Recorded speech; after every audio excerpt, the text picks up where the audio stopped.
Hey guys, Assam State AIDS Control Society পৰা requirement কাৰণে notification আহিছে আৰু যদি আপুনি ভাবি আছে Assam government আপোনাৰ নিজৰ career আপুনি start কৰিব তো এইটো ভিডিও আপোনাৰ কাৰণে মই যে আপোনাক provide কৰিম এইটো ভিডিও যেটো requirement আহিছে তাৰ overview খিনি আপুনি চেক কৰিব পাৰিব লগতে vacancy details খিনি আৰু vacancy খিনিত apply কৰোতে কি eligibility criteria আপুনি follow কৰিব লাগিব কেনেকৈ apply কৰিব তাৰ complete details মই আপোনাক এইটো ভিডিওত provide কৰিম এইটো ৰিকুৱাৰমেন্টত আপুনি এপ্লাই কৰোতে কোনো ধৰণৰ এপ্লিকেশন ফি পেমেন্ট কৰিব নালাগে এইটো ৰিকুৱাৰমেন্ট ৰিলেটেড যদি কোনো ধৰণৰ কোৱেশ্চন থাকে আপুনি ভিডিওটোৰ কমেন্ট সেকশনত কমেন্ট কৰি দিব উইদিন 48 আৱাৰ্ছ আপুনি জপলা ডেস্কৰ পৰা ৰেসপন্স পাব তাহক দেৰি নকৰি আজিৰ ভিডিওটো আৰম্ভ কৰো Assam State AIDS Control Society requirement 2025 ৰ কাৰণে আহিছে নোটিফিকেশনটো আৰু আপুনি এপ্লাই কৰিব পাৰিব 23 মেডিকেল এণ্ড টেকনিকেল পোষ্টৰ কাৰণে আহিছে নোটিফিকেশনটো আৰু তাৰ ডিটেইলছ খিনি মই আপোনাক এই ভিডিওত সিস্টেমেটিক প্ৰভাইড কৰিম First যেটো requirement আহিছে তাৰে overview খিনি চাই লওক organization Assam State AIDS Control Society পৰা আহিছে notification টো আৰু যেটো জব আহিব Assam government job হ'ব আৰু এটা আপোনাৰ contextual job হ'ব total vacancy দি আছে আপুনি এপ্লাই কৰিব পাৰিব 23 পোষ্টৰ কাৰণে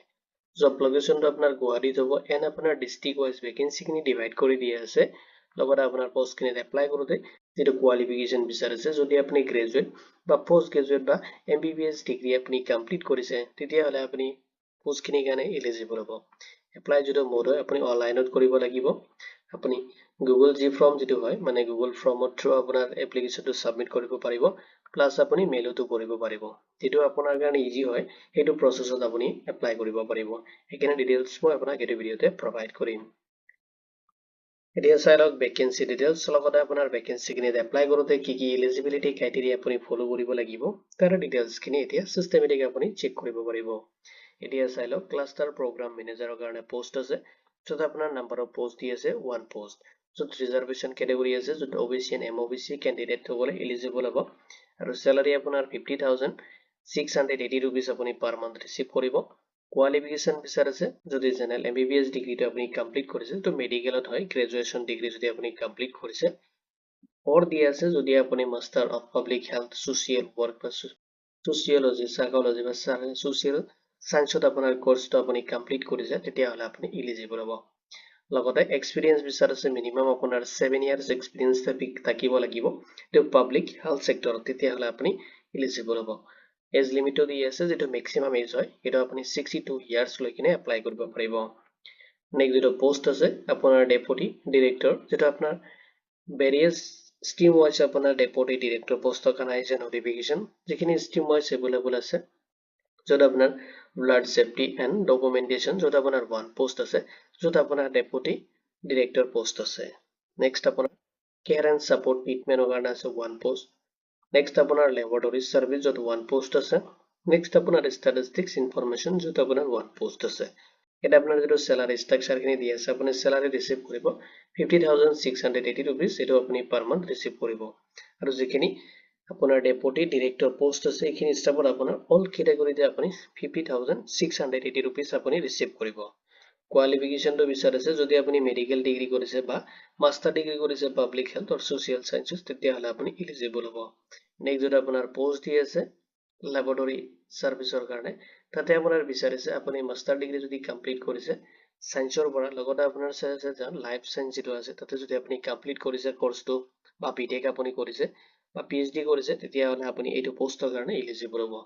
লগতে আপোনাৰ এক্সপেৰিয়েন্স বিচাৰিছে মিনিমাম আপোনাৰ 5 ইয়াৰ এক্সপেৰিয়েন্স থাকিব লাগিব ম্যাক্সিমাম যেটো এজ লিমিট দি আছে 62 ইয়াৰ্স লৈ কিনে আপুনি এপ্লাই কৰিব পাৰিব নেক্সট যেটো পোষ্ট দি আছে এসিস্ট্যান্ট ডাইৰেক্টৰ পোষ্ট যত আপোনাৰ নাম্বাৰ অফ পোষ্ট দি আছে 2 পোষ্টৰ কাৰণে আপুনি এপ্লাই কৰিব পাৰিব স্যালাৰি আপুনি ৰিসিভ কৰিব 35000 যেটো আপুনি পাৰ মান্থ ৰিসিভ কৰিব কোৱালিফিকেশনটো বিচাৰিছে যদি আপুনি এমবিএ কৰিছে বা মাষ্টাৰ ডিগ্ৰী আপুনি কমপ্লিট কৰিছে পাব্লিক হেল্থত অৰ হেল্থ এডমিনিষ্ট্ৰেচন বা সোশিয়েল সায়েন্সত বা তেনেকুৱা কোনো ধৰণৰ ৰিলেভেন্ট ডিসিপ্লিনৰ পৰা আপুনি যদি কোনো মেডিকেল সায়েন্সৰ ডিগ্ৰী কমপ্লিট কৰিছে নাৰ্সিং বা ফাৰ্মাসী আপুনি কমপ্লিট কৰিছে তেতিয়া হলে আপুনি এটো ভেকেন্সিৰ কাৰণে এলিজিবল হ'ব লগতে মিনিমাম 3 ইয়াৰ্স আপোনাৰ এক্সপেৰিয়েন্স বিচাৰিছে আৰু আপোনাৰ ম্যাক্সিমাম যেটো এজ লিমিট দি আছে 62 ইয়াৰ্স লৈ কিনে আপুনি এপ্লাই কৰিব পাৰিব এতিয়া চাই লওক নেক্সট যেটো পোষ্ট আছে আপোনাৰ টেকনিক্যাল অফিচাৰৰ কাৰণে যত নাম্বাৰ অফ পোষ্ট আছে 1 পোষ্টৰ কাৰণে আপুনি এপ্লাই কৰিব পাৰিব আৰু পোষ্টটো আপোনাৰ ৰিজাৰ্ভড আছে ওবিসি এণ্ড এমওবিসি ক্যান্ডিডেটৰ কাৰণে লোকেশনটো আপোনাৰ হ'ব ষ্টেট ৰেফাৰেন্স যেটো ল্যাবৰেটৰী শিলচৰৰ কাৰণে দি আছে আৰু আপোনাৰ salary যিটো structure মানে salary আপুনি receive কৰিব per month 35,000 কে qualification বিচাৰিছে যদি আপুনি সায়েন্সৰ পৰা bachelor's ডিগ্ৰীটো আপুনি কমপ্লিট কৰিছে লাইফ সায়েন্সত তেতিয়াহলে আপুনি এলিজিবল হ'ব অৰ দি আছে যদি আপুনি মাষ্টাৰ ডিগ্ৰী কৰিছে সায়েন্সত বা বিটেক আপুনি কৰিছে তথাপি আপুনি এইটো পোষ্টত এপ্লাই কৰিব পাৰিব এক্সপেৰিয়েন্স বিচাৰিছে যদি আপোনাৰ মিনিমাম 5 years এক্সপেৰিয়েন্স আছে তেতিয়াহলে আপুনি এপ্লাই কৰিব পাৰিব নেক্সট আপোনাৰ দি আছে যেটো ম্যাক্সিমাম এজ লিমিট আপুনি 60 ইয়াৰ্স লৈকে এপ্লাই কৰিব পাৰিব নেক্সট যেটো পোষ্ট দি আছে প্ৰকিউৰমেন্ট এসিস্ট্যান্টৰ কাৰণে যত আপোনাৰ নাম্বাৰ অফ পোষ্ট দি আছে 1 আৰু এইটো পোষ্ট আপোনাৰ আনৰিজাৰ্ভ ক্যাটাগৰীৰ কাৰণে দি আছে salary আপুনি ৰিসিভ কৰিব 23800 আপুনি পাৰ মান্থ ৰিসিভ কৰিব কোৱালিফিকেশন বিচাৰিছে যদি আপুনি বিকম কৰিছে মানে ব্যাচেলাৰছ ডিগ্ৰীটো আপুনি কমপ্লিট কৰিছে যদি কমাৰ্চৰ পৰা তেতিয়াহলে আপুনি এলিজিবল হ'ব নেক্সট বিচাৰিছে আপোনাৰ এক্সপেৰিয়েন্স মিনিমাম আপোনাৰ 5 years এক্সপেৰিয়েন্স থাকিব লাগিব তেতিয়াহলে আপুনি প্ৰেফাৰেন্সটো বেছিকে পাব ম্যাক্সিমাম যেটো এজ লিমিট দি আছে 62 ইয়াৰ্স লৈকে আপুনি এপ্লাই কৰিব পাৰিব নেক্সট যেটো পোষ্ট দি আছে আপোনাৰ কাউন্সিলৰ কাৰণে যত আপোনাৰ নাম্বাৰ অফ পোষ্ট দি আছে 9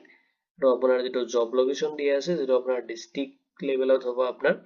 আৰু আপোনাৰ যেটো salary হয় এটো 21000 আপুনি পাৰ মান্থ ৰিসিভ কৰিব নেক্সট আপোনাৰ যেটো কোৱালিফিকেশন বিচাৰিছে আপুনি গ্ৰেজুৱেট বা পোষ্ট গ্ৰেজুৱেট ডিগ্ৰী যদি আপুনি কমপ্লিট কৰিছে সাইকোলজি সোশিয়েল সায়েন্স বা সোশিয়োলজি বা নাৰ্সিংৰ পৰা তেতিয়াহলে আপুনি এটা পোষ্টত এলিজিবল হ'ব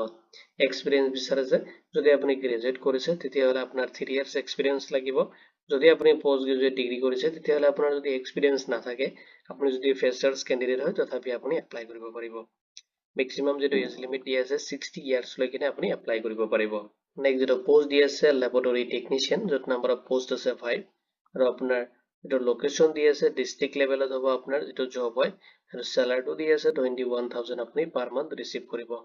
কোৱালিফিকেশন বিচাৰিছে যদি আপুনি সায়েন্সৰ পৰা ব্যাচেলাৰছ ডিগ্ৰীটো আপুনি কমপ্লিট কৰিছে বা আপুনি ডিপ্লোমা লৈছে LMT তেতিয়াহলে আপুনি এটা পোষ্টত এলিজিবল হ'ব লগতে আপোনাৰ 2 ইয়াৰ্স এক্সপেৰিয়েন্স থাকিব লাগিব তেতিয়াহলে আপোনাক প্ৰেফাৰেন্সটো বেছিকে দিব আপুনি এইটো পোষ্টৰ কাৰণে এলিজিবল হ'ব নেক্সট আপোনাৰ যেটো ম্যাক্সিমাম এজ দি আছে আপুনি 60 ইয়াৰ্স লৈকে এপ্লাই কৰিব পাৰিব এতিয়া চাইলক কেনেকৈ আপুনি এপ্লাই কৰিব যদি আপুনি ইন্টাৰেস্টেড হয় এণ্ড এলিজিবল ক্যান্ডিডেট হয় তেতিয়াহলে গুগল জি ফৰ্মৰ লিংকটো মই আপোনাক এই ভিডিওৰ ডেসক্ৰিপচনত প্ৰভাইড কৰি দিম তাতে আপুনি ক্লিক কৰিলে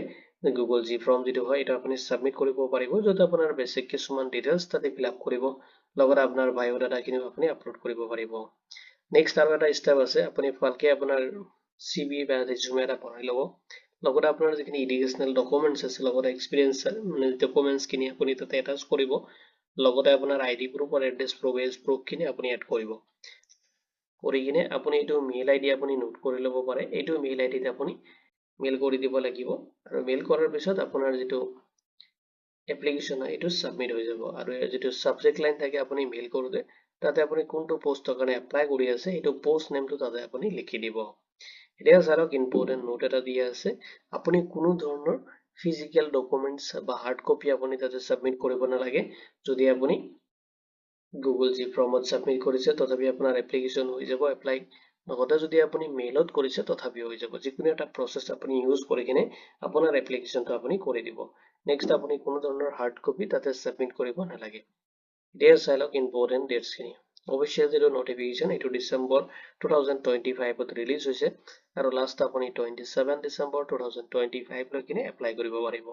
ইম্পৰ্টেন্ট যিখিনি লিংক আছে মই আপোনাক এই ভিডিওৰ ডেসক্ৰিপচনত প্ৰভাইড কৰি দিম যদি এটো ৰিকোয়াৰমেন্ট ৰিলেটেড কোনো ধৰণৰ কোৱেশ্চন থাকে আপুনি এই ভিডিওৰ কমেন্ট সেকশনত কমেন্ট কৰি দিব উইদিন 48 আৱাৰ্ছ আপুনি জব এলাৰ্টছৰ পৰা ৰেসপন্স পাব ভিডিওটো চোৱাৰ বাবে ধন্যবাদ দি কিনে আজিৰ ভিডিও মই ইমানতে সামৰিছো